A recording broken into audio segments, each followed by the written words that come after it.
Hey everyone, what's up? It's Dudley here, back with more H1Z1 news. Today I want to go over the crafting in the game and cover what all the items do and what use they have. So, what I think, crafting adds the survival feeling to the game. I haven't seen crafting in DayZ. So I think H1Z1 is doing a good job with adding that, because that really adds the survival feeling to it. And you can also craft bases and structures, which is really interesting. So to start off with the medical items. First off, you got bandages, which heal a bit or stop the bleeding. Basically, I think they can be made by ripping your shirt apart and then using the things you get from your shirt to discover something new, and that I guess that will discover bandages or something like that. Then secondly, we got the first aid kit, which is advanced healing. Obviously heals more than the bandages. I don't know how you're gonna make that. I have no idea, but it probably includes medicines, maybe disinfectant, all that stuff. Then we got saline. I actually had to Google that because I didn't really know what that was, but it seems like some kind of salt water to disinfect the wound or something like that, to prevent it from infecting. So I guess that will, I don't know, slow the bleeding down or something, but I don't think it will heal anything. Just stop the bleeding maybe. I don't know. We'll see about that. Then there's ammunition, which you can craft. There's bullets, which is obviously a great solution for the rare ammo problem, or no problem. I have no idea, because they said ammo was rare. So for some people that might be a problem, but for others that might be no problem at all. So that's a great solution for if you're really one of those psychopaths, you're gonna kill around everybody, and then you can make your own ammo. Also, we got an arrow, which speaks for itself. It's pretty obvious. Then we got buildings, which is very interesting. So first off, you got a structure wall, which is probably just a wall to protect your base. Not sure if it's also for indoors or something. I don't know, we'll see that. We'll see about that. Then we got a shed, which is a small wooden structure. See it as, I don't know, a 2x2 house thing. It's that small. Then you got a shed door. Sounds obvious. Door for the shed. It actually clicks to it, so you don't have to place it freely. You can actually just place it in the doorpost, which is pretty cool. Then we get a storage container, which is used to store items in, but it can be looted by any player that can reach it.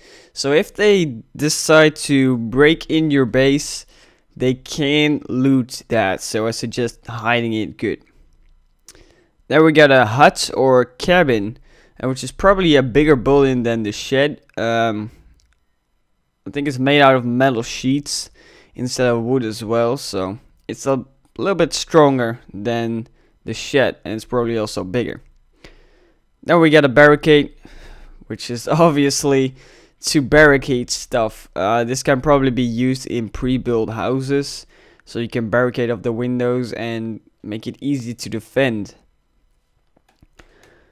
Alright, then we got tools. You got the hatchet to cut down trees.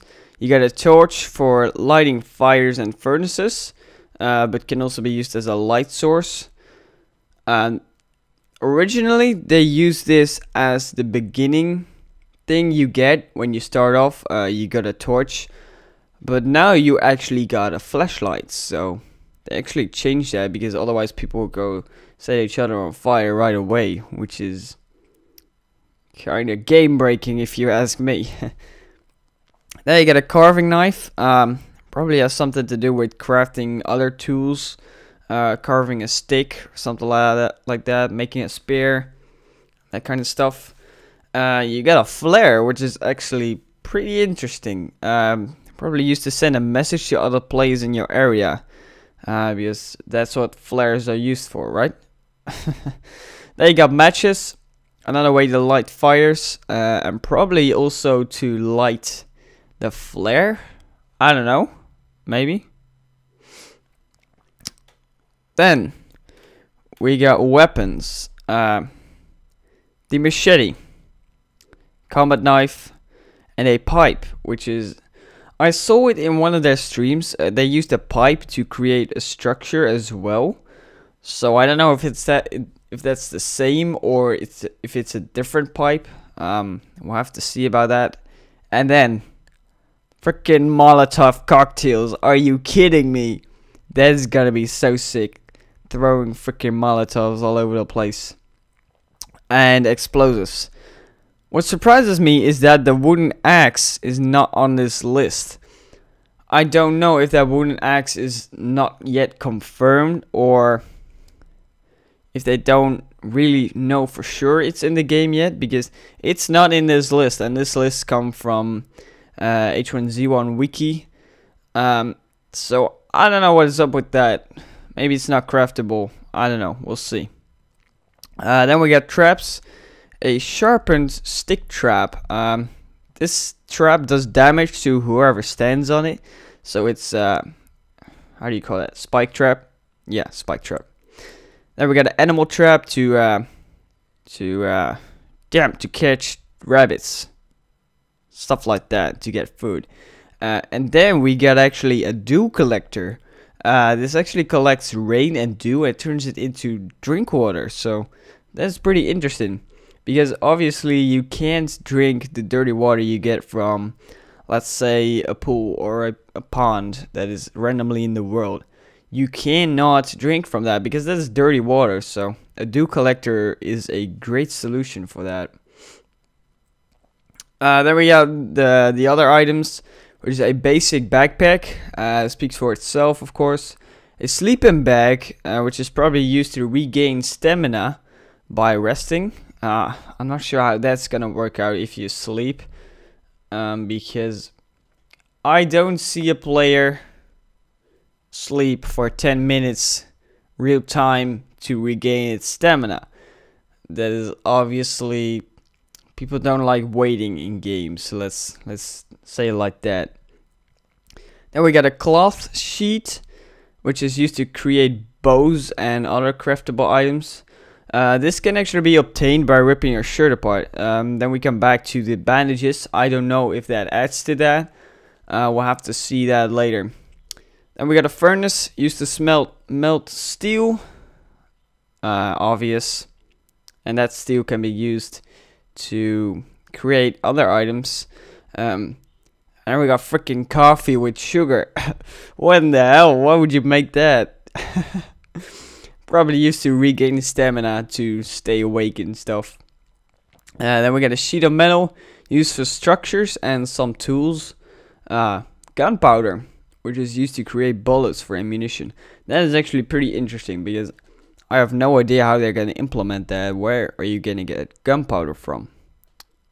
It's going to be a pretty interesting aspect of the game.